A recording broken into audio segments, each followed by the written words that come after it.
All right, well, greetings from Pennsylvania once again, and more specifically, we're in Dauphin County today, just, well, where the state capital is located, and we'll also go over to Lebanon County as well. And this is going to be another one of my French and Indian War series. Back behind me is the Blue Mountain, and more specifically is the Manada Gap is back there, where one of the forts was located. So we're going to be traveling around today. We'll be traveling around in Naomi a bit as well, going to some different locations. We'll be stopping at some official forts, forts that were officially commissioned by the colonial government of Pennsylvania. And then there's also forts that were not like official forts, but ones that were created by the settlers, or sometimes they were just homes that were converted into like houses of refuge, they're often referred to. And that does get kind of confusing sometimes, determining which, because you're talking about history that's almost 250, 300 years old. It gets kind of confusing. We'll talk about that later. Anyway, I'm going to turn you around a moment and show you where I am, and also show you a Google Maps in a little bit as well. So right out there is the Blue Mountain, and you can see the gap, the Manada Gap. Cloudy skies. Storm's supposed to be coming tonight, bringing some snow. Not sure how much yet. And here's the church. I'll park at this church. I forget the name. The Manada. Anyway, I'll look up at the sign up here. But it's right at the intersection of Ridge and Manada Gap roads. And that cemetery over there actually has some history. I've actually filmed there before. Oh, there's the Manada United Christian Church cemetery there. Alright, so as I mentioned in previous videos, the Blue Mountain there was the frontier of Pennsylvania back in the day, in the 1750s. And beyond that was Indian territory. Also land that was disputed between the French and the British. And if you head that way, you'll go to Indiantown Gap and the Swatara Gap. We'll be headed there later. And of course, if you headed west, that would take you over to Harrisburg and Fort Hunter, where we were in the previous video. We're also going to stop in and visit some churches and some cemeteries where some victims of the French and Indian War are buried. Victims from both sides. So we have that to look forward to in this video as well. Hopefully if we get to those places today, before the impending storm arrives. So I'm going to take a moment now to show you a map of where I am. I'll have this little spot right here circled, and it's the terrain feature on Google Maps, so you'll be able to see the Blue Mountain on the map, which is actually behind me. Let's turn you around so you can see the mountain. You'll be able to see the Blue Mountain on the map. You'll be able to see this gap. You'll be able to see, if you go to the northeast, you'll be able to see the Indiantown Gap and then the Swatara Gap as well. So you can see that frontier line of that mountain, and you can see how those gaps in the mountains created, an easy path for the Indian raids that happened in this time. So I'm going to head just a little bit, to the southwest, closer to Lingelstown. There's a fort down there called Barnett's Fort. It's one of those forts that was not an officially commissioned fort by the colonial government, but it was one of the more forts that were created by the settlers as a place of refuge. There's a little story to that place as well, kind of similar to the story I told you about the captive girls. So let's hop in the Jeep and drive down there. It's gonna be a little bit noisy. It's right at the intersection of Route 39 and Piketown Road. Route 39 is kind of a busy road. So anyway, I'm gonna quit blabbing away. Let's get in the Jeep. Let's get down there.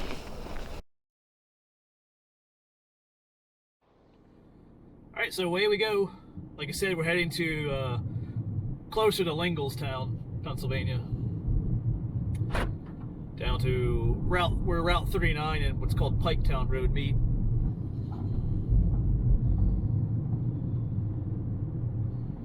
I could get there quicker by going on the interstate, but we're just going to take some of these back roads.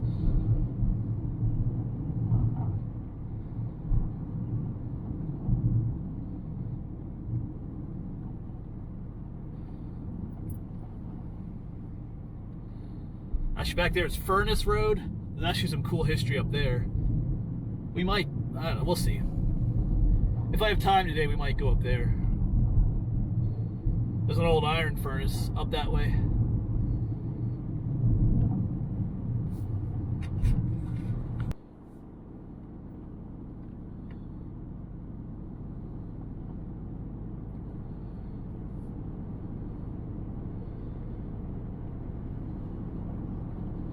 I like taking the back roads because you get to see places that you haven't necessarily seen before. Because even on the way to that first church, I came across an old cemetery that I didn't know about. One that I might have to visit sometime again. I didn't actually stop in today, but I noted that it was there.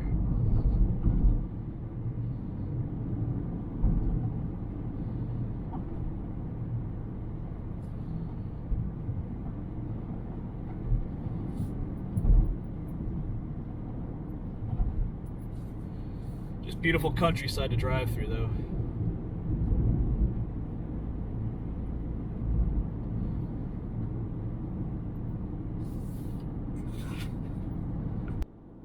Well, we are on the Piketown Road now, and right up here is Route 39, and I believe we have to turn right up here. There's historical markers over there somewhere.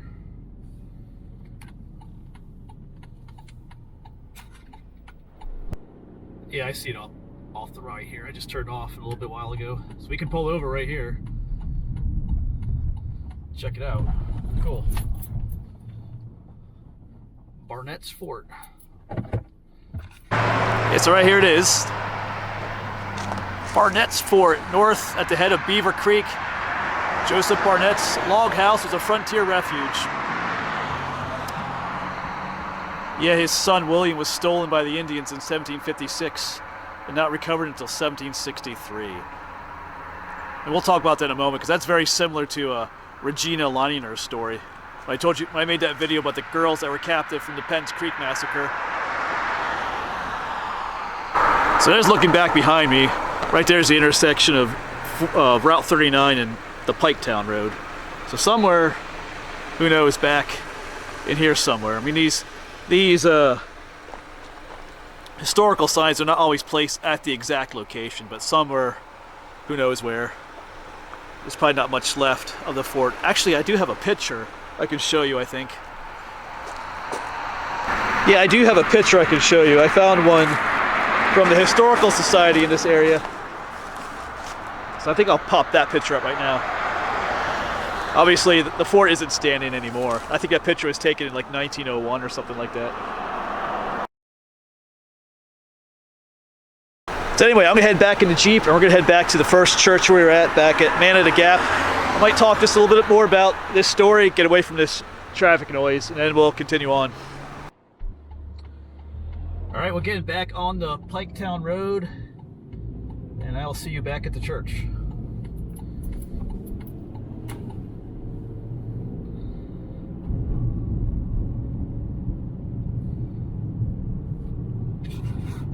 So I forgot to mention Barnett's connection to Regina Laniner. I said I was going to tell you about that a little bit. Yeah, his son was kidnapped or taken captive in one of the raids as well in 1756. Of course, you remember Regina was taken captive in, was it October 15th of 1755 in the Penns Creek Massacre. I covered her story. And if you remember, she was taken all the way out into the Ohio Territory, and so was Barnett's son. And at the end of the French and Indian War, there was another little mini war called Pontiac's War. I talked about that in other videos. I won't get into all that again. But at the end of that little war, the Native Americans were required to give up the captives they had taken, and they were delivered over to a British officer. And that's how Regina was rescued, and that's how Barnett's son was rescued as well. And he was taken back to Carlisle. I had read on the sign there, or on another webpage. And that's where Regina had been taken back to as well. All those captives that were, I guess you could say, rescued at that time were brought back to Carlisle, Pennsylvania, which is not too far from Harrisburg. And their, parents and family were notified that the captives were brought there and they could come back and could be reunited with their family. Of course, Regina's story was pretty cool. You remember that because her mom started singing that hymn. And that's how Regina recognized her mom. And that's where Mr. Barnett was reunited with his son as well. So it's kind of cool. His story and Regina's story are kind of linked together in the same way. All right, so I've arrived back at the church, the Manada United Christian Church. Up there's the gap again. So our next goal is to determine where Fort Manada was located. And that is a bit of a controversy. And the difficulty in trying to figure out where Fort Manada was actually located is that there were actually 3 forts in this area.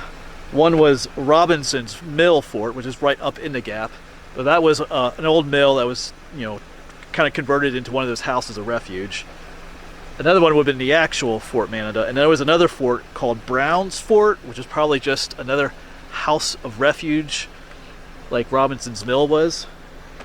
The Historical Society in this area has placed the historical marker for Fort Manada, where Brown's Fort was located. But I've been getting some information from, there's a website that has these chronicles, I guess you can call it, or all this information about some guy back in the 1890s that was kind of doing what I'm doing right now, looking for all these French and Indian war sites. So his information is a lot more closer to the source. And he claims a different location for Fort Manada than what the, I guess the local Historical Society says. So I'll try to point that out to you on the map and where I am right here. So once again, out there is the gap. The source that I'm using claims that Fort Manada itself is up in these fields up here. Heavy truck behind me. But this Historical Society places it more over here where the location of Brown's Fort was at. And we'll try to get to some of those locations. I can't get out here, that's private property. But a Brown's Fort we actually are going to stop at some point today. So I'm going to put another map up from Google Maps and show you roughly location of where, like I said, that older source claims that Fort Manada was located at. And you know, if you know anything more about that, you can say so. You can argue with me if you want to about that location, but I kind of agree with the older information of its location. All right, I'm actually going to go over to where the Manada Furnace was located, and there's a trail over here called the Horseshoe Trail. I'm going to walk up that a little bit because it takes you all the way up to the gap. And I don't know if there's anything. I mentioned that Robinson's Mill Fort. I'm not sure. Yeah, I'm just not sure where that's located. But I'm just going to walk up that trail a little bit today. Might as well, since we're out here exploring.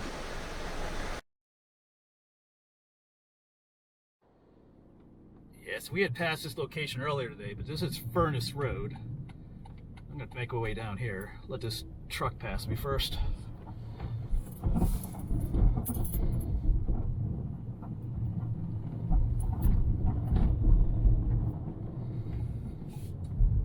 Like I said, the location of the Manada Iron Furnace is down here.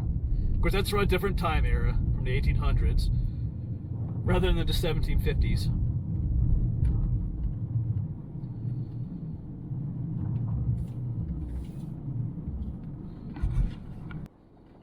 And I believe there's parking just up here.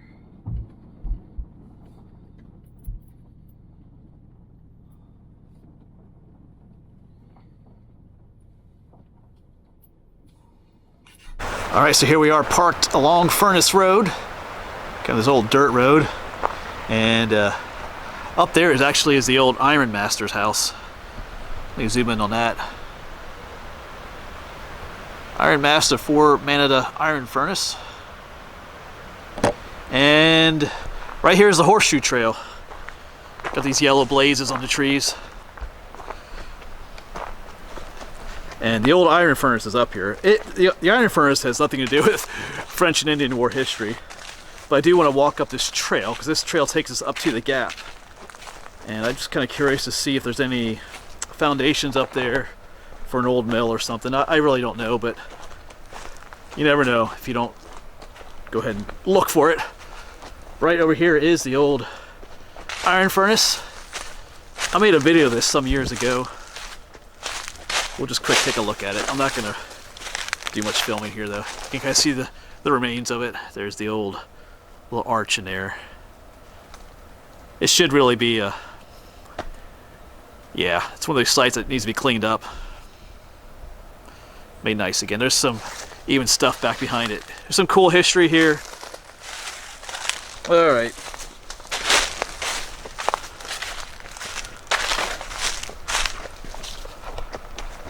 And this path actually takes us to the old water course for the forge. Of course, they needed water power to pump the bellows.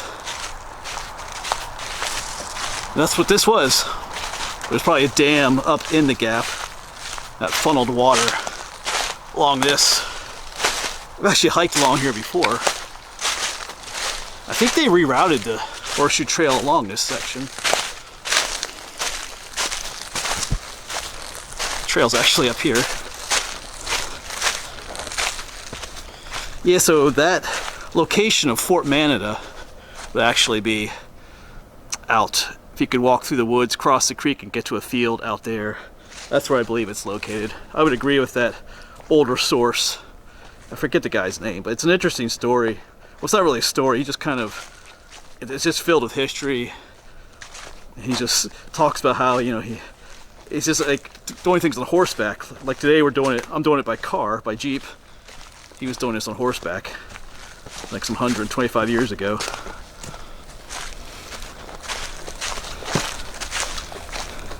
Like I said, I don't know if we'll find anything up here, but I know this trail does take us up to the gap. I'm just kind of curious to see if there's any ruins along the creek or up here somewhere. We'll get a little bit of exercise today as well.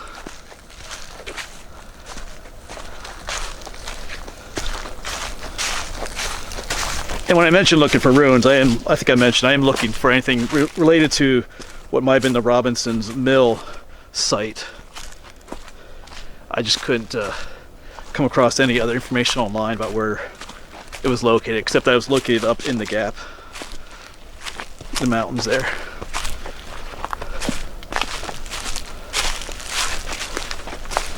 But like I said, if you don't just go out looking, sometimes you never know what you'll find.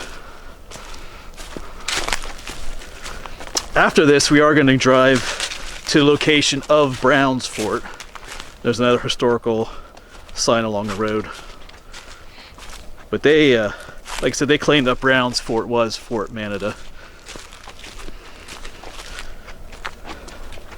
But in the end, you know, it doesn't really matter a whole lot. The fort was in this area somewhere. All right, still huffing around these woods. The main creek is just down there. Just keep my eyes open. Still following the yellow blazes here. We're not quite in the gap yet either. Of course, the trail's taking me away from the creek. We'll see. Maybe on the way back I'll try to follow the creek more.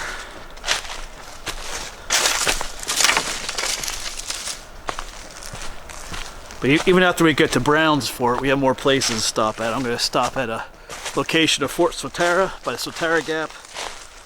Then the Monroe Valley Chapel, which dates back to that time. Then we're going to head to a cemetery for the Bethel Moravian Church. And they have people buried. There's four people that were buried in there that were killed during an Indian raid.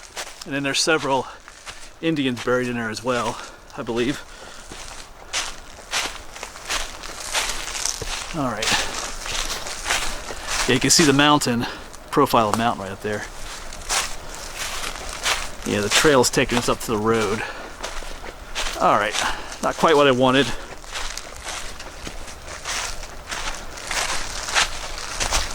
Well, I think that's the end of the road from here. I mean, I probably could keep going, but it's getting pretty overgrown and lots of down trees. Like I said, the property does change hands up here as well. All right, I just decided to go for, like I said, just a little shot in the dark to see if there's anything along this stretch of public land. All right, well, we're gonna try to get back to Naomi. The road is right up here. I think the trail it was on comes out up here somewhere, I think. All right, so I will see you back at the Jeep. And like I said, we'll head on over to the location of Brown's Fort, which is right near the golf course, or the country club up there. So, I gotta get back to the Jeep first. All right, let's keep on going. All right, so I did make it back to the Jeep. Now we're gonna head up to the location of Brown's Fort, or at least to where the Historical Society sign is. That's right along Route 443 by the country club. There's a golf course up here. I think we could park right at the golf course check the sign out.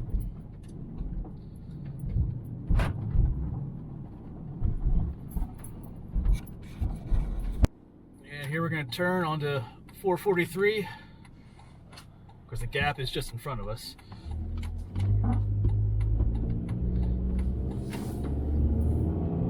And just down this way is that country club.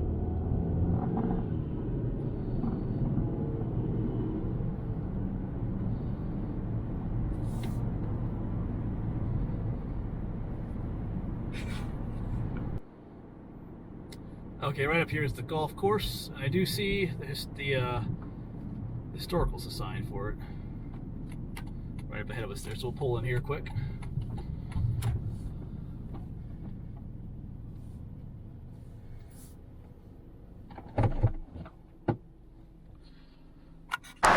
So over here is the sign, Fort Manada. In this vicinity stood James Brown's log house fort, named Fort Manada, when garrisoned as an outpost of Fort Swatara, 1756 to 1757. Only about 21 men stayed here. Yeah, I forgot to mention that this was one of the smaller frontier forts along the chain of the Blue Mountain here. Regardless if the Fort Manada was here or if it was at the other location I mentioned, it was still not a larger fort. As the sign says, more of an outpost of Fort Swatara, where we're headed next. So whether it stood here or at the other place doesn't really matter a whole lot. It was here in the area. This location is a little further east of the gap, so that's why I think it was more over that way as well. And that information I read from the 1890s, when that guy, I forget his name, I wish I remembered his name, but when he visited this site, he came here as well. He said at that time there was a little bit of a stone wall left from James Brown's house, but I doubt there's anything left today. But you never know. Everything's, private property, so I can't really walk around and check anyway. But this is right at the golf course here if you want to check out this sign. So like I said, we are now headed to the location of Fort Swatara, which is one of the larger garrisons along the Blue Mountain here. These forts were located like roughly every 12 miles. That way the troops could travel quickly between the forts. And there's also, of course, we were just at Fort Manada. There's Fort Indiantown Gap, and then it's Fort Swatara. I didn't come across any information of a fort being at Indiantown Gap. I mean, there's a present-day modern military fort there. I don't know. I didn't come across any information that there was a colonial fort there. There's some history of the French and Indian War in that area, but I'll cover that in a different video down near Harper's Tavern along the Swatara Creek.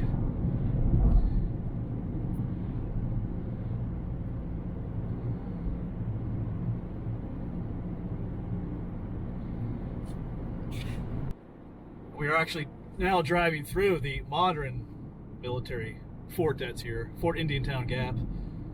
They got some tanks and stuff this side. This is where the Pennsylvania National Guard is located as well.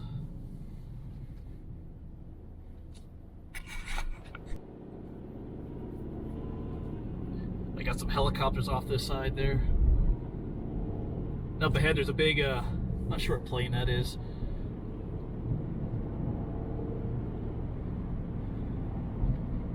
So you can drive through here. It's cool for your kids as well to see all the stuff they got showing out here.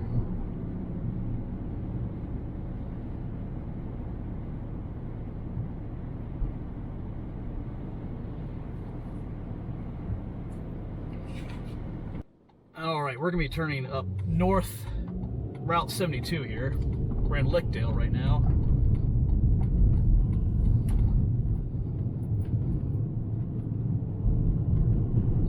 And just a little ways up here, you'll be able to see the Swatara Gap. Big gap in the mountains up here. It's often referred to as the hole. It's basically like a huge hole in the mountain chain. And up ahead, yeah, if you look off to your left. A little ways up here, we're going to turn off to the left. I think it's a Bones Road.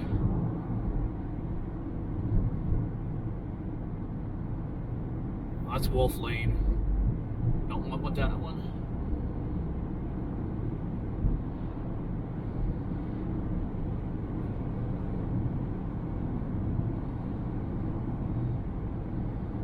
Yeah, as we turn now, you can really see that gap in the mountain. Yeah, here's where we want to turn. Bones Lane.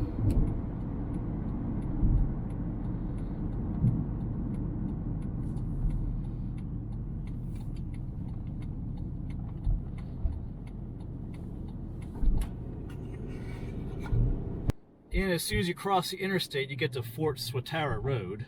So that should tell you that there's a fort along here. I just forget if it's, I'm going to turn to the left. This road just kind of loops around. I forget. I was here years ago,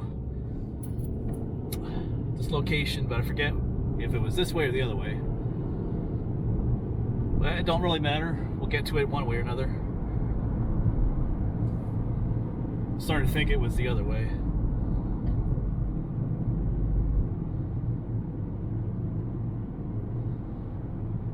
This one just has, I know there's an older historical marker, like an old stone, like monument,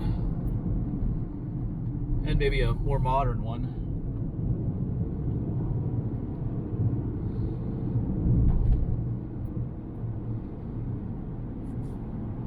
All right, so I did find the marker, and I should have gone the other way.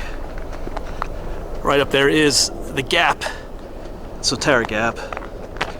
Yeah, I remember there was a really old looking monument here.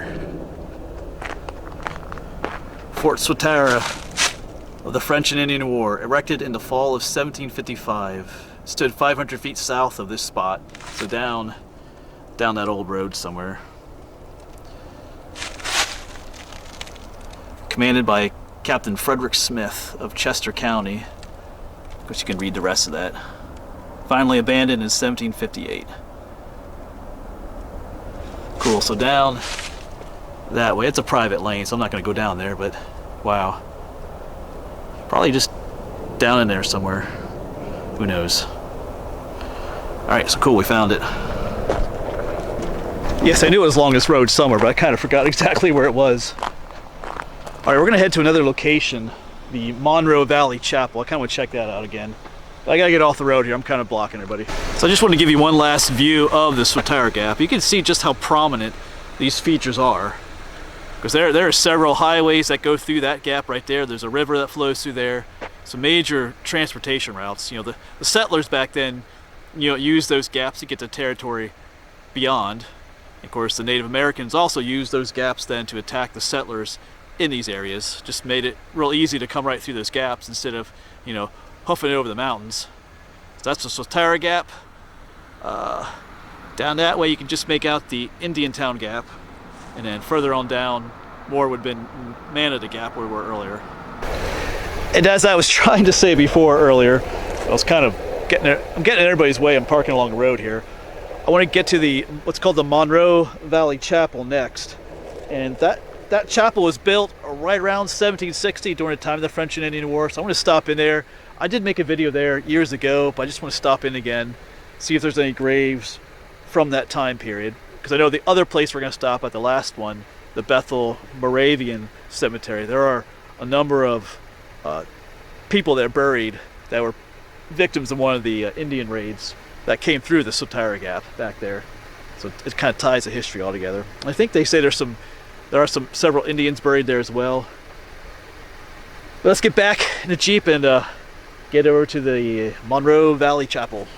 Alright, so we're going to turn off of Fort Swatara Road, get back on, what's it called, Bones Lane Road.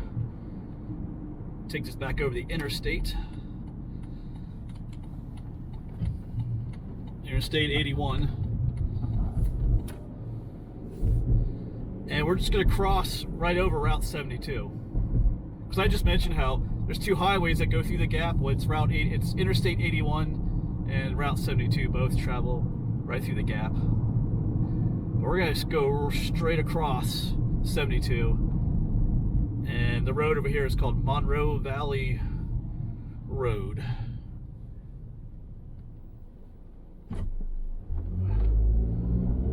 Monroe Valley Drive, I guess.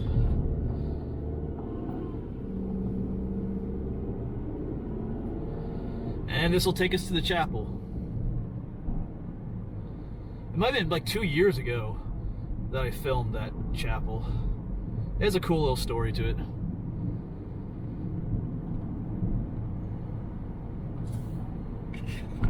So I'm going to go ahead and throw up a map of the location of Fort Swatara. I know I kind of gave directions here in the video, but I know some of you like maps. So I'll throw up a map and kind of, you know, circle the rough location of where that marker is. But it's easy to find as you're driving along that road.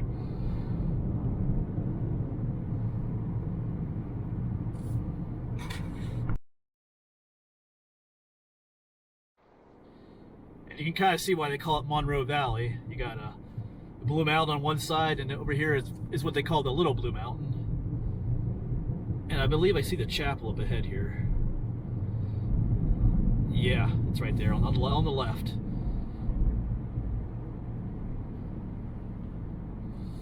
Just like I remember it.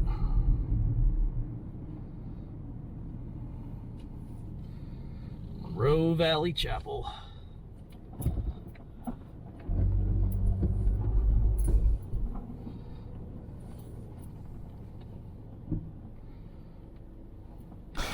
Yeah, so there you go. Beautiful old building. Of course, the stone church was built in, I think it said 1841, but the church itself dates back to about 1760. They're not quite sure the exact date, but that would have been like an older log church.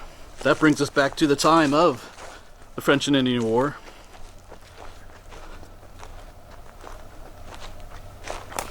And there's an old cemetery back here. Records say that there's actually more tombstone graves over this way, as at least there was at one point. But the history of this place is kind of sad. At one place it was just utterly abandoned, and all that was left of the church were just the walls. And there were some, what they said, squatters living here, had some trailers parked here, and they did a lot of damage to the tombstones and the structure itself.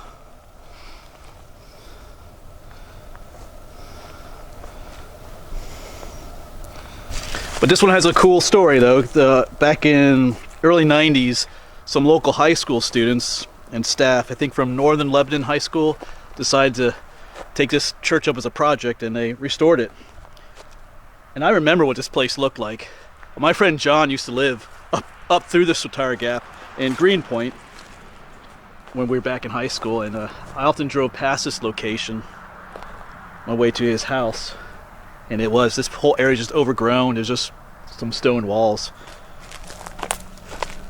So to see it look like this now is pretty cool. All right, I'm gonna look around. I just want to look at the dates again on some of these to see if I can find any dates from that time. Like I said, a lot of the tombstones here were damaged or just destroyed from earlier times. But it still has this place still has a tie to the French and Indian War. It's from that time period. Some of the people buried here were from that time era. All right, I'm just having a little bit of a look around. And like I say, we will go to one more cemetery where I know for sure that some people were buried who were actually killed during one of the Indian raids in 1756. All right, so just walked around a bit.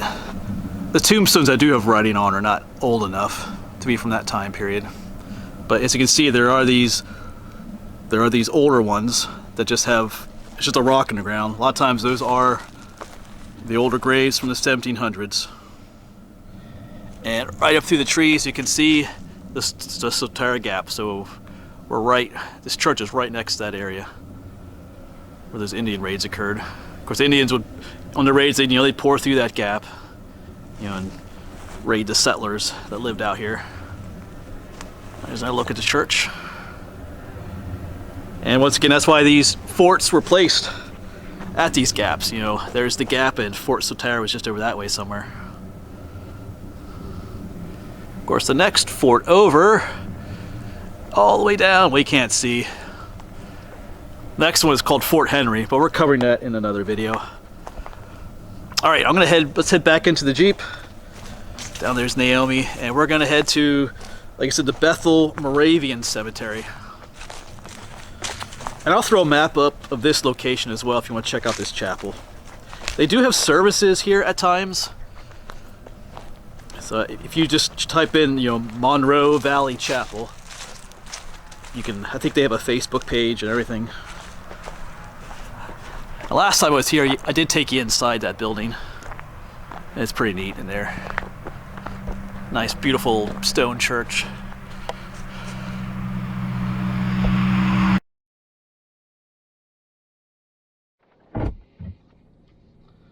Alright, say bye to the church. Get back on the road. And we're gonna head back the way we came from.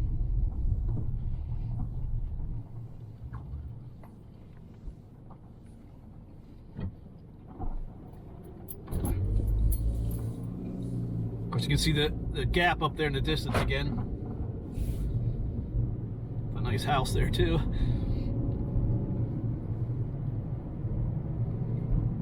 I'm looking for I think it's called Little Mountain Road.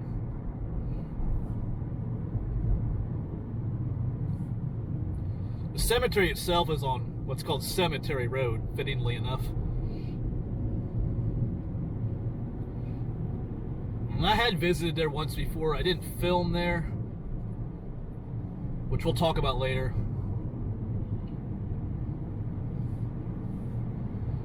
About why I didn't film there.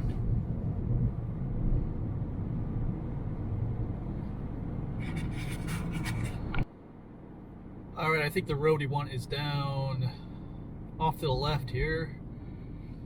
I think. What is this? Yeah, Little Mountain Road.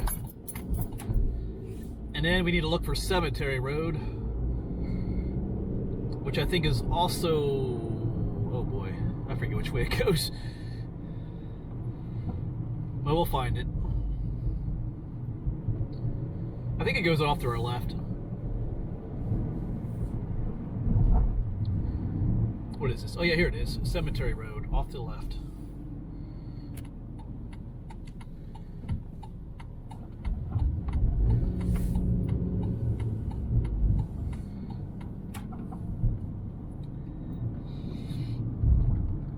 And as the name of the road signifies, this will take us where we want to go. Oh, there's guinea hens down there.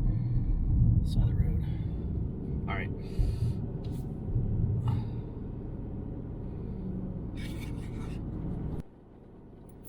Now this section road turns into a dirt road. I've never actually been on this section of the road. I've always come from the other end, which is paved, on the other side of the hill here. It doesn't look too bad.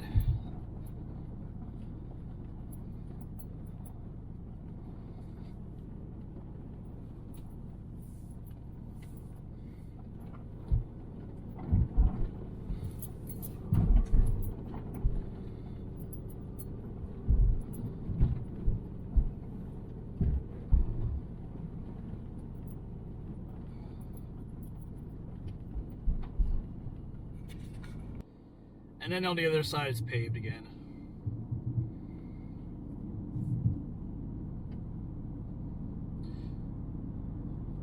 But it's probably a lot easier to come to this cemetery from this direction down here, actually.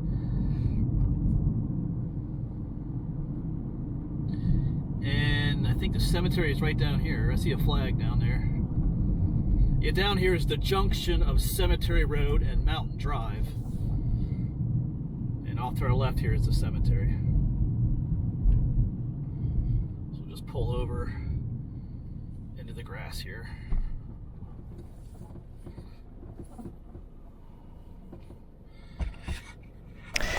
And with this place, I will also throw up a map so you can see where this place is located. Like I said, down there is the junction of Cemetery and Mountain Roads. That's the easier way to get here, depending on what type of vehicle you have. You may not want to come over that hill, that mountain there. Alright, so there are four, let me say their names, there are 4 settlers buried here that were killed during the French and Indian War. They weren't soldiers, they were out plowing their fields during one of these raids by the Indians. It was Frederick Weiser, Franz Albert, George Myers, probably Myers, and then Jacob Haunch or something like that. They're all kind of Germanized names. They are buried here in this cemetery. I'm not sure if we will find their tombstones or not. I had mentioned in a Jeep I had stopped here some time ago to maybe film here, but it was a, well, you'll see why. In Moravian cemeteries, the tombstones are laid flat, not upright like you see in most cemeteries today. So what happens is the grass or the turf and the soil just kind of grow over it and cover up the tombstones. So when I was here last time, almost all the graves were covered up. Couldn't really see anything. And the old cemetery is actually right next to a house too, which was kind of awkward. All right, I'll turn you around. Now there are a number of different cemeteries here. It's not all just one. And I'll show that to you in a moment here. So here is the sign at the front. There's the Moravian Church of Bethel Cemetery, 1743. That's what we want. Then there's some other ones here, Bethel Church Cemetery, and a few others. And there used to be a church out here somewhere, an old log church, and later another one, but obviously that got torn down a long time ago. And you can see the newer cemetery up front, but what we want is way in the back.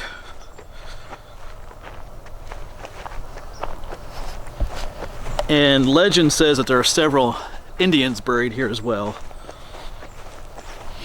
I'm not sure if we'll find anything like that. They said there used to be a very large tree and they were buried by that tree, but I don't know.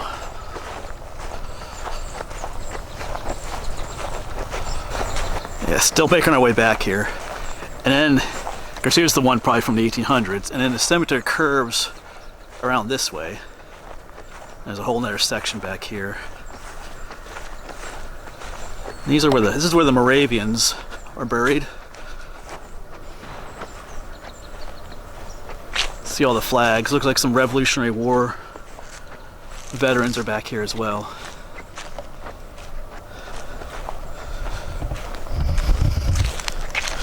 Yeah, you can see how a lot of tombstones are laying flat.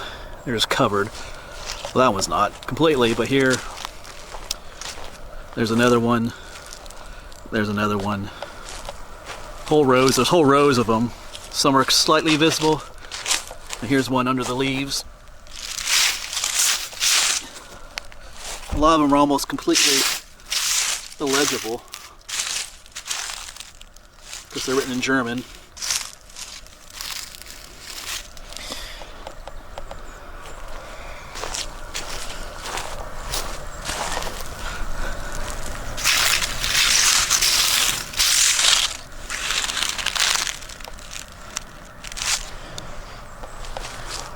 And they just continue on. Some more over here.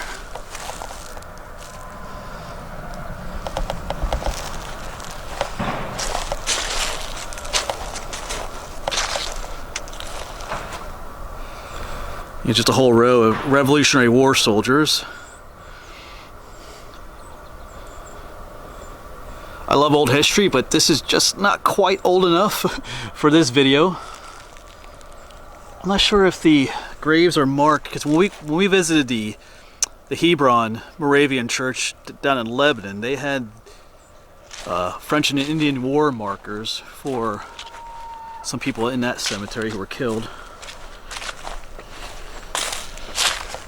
There's another Revolutionary War soldier. Man, these are just almost impossible to make out. And since the tombstones lay flat, they erode a lot faster than the ones that are standing up.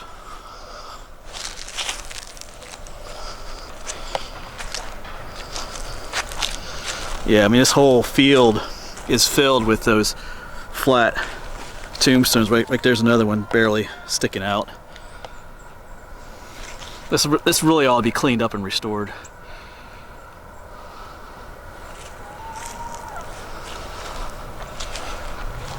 Yeah, so that is why, like I said, when I was here last time, I didn't end up filming anything because you couldn't really see anything. The history is there. It's just buried underneath the grass and dirt. Well, that's a project that I would be willing to take up, you know.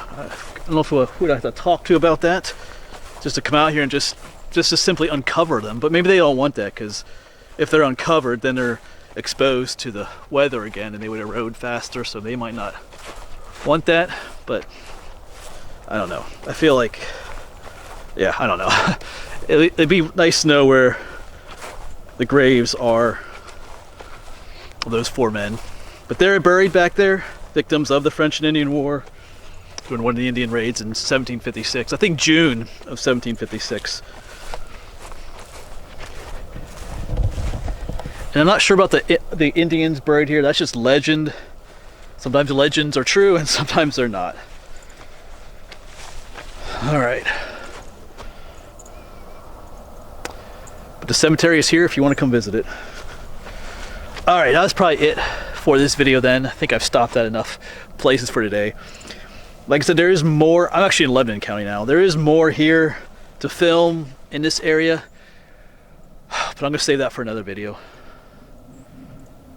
All right, I'm gonna go home, warm up, and see what there is to eat for supper. I think there's some French bread pizza in the freezer. All right, as always, thanks for coming along. Hope you enjoyed our little journey, just driving around over the countryside, visiting different locations, and I'll see you on the next one.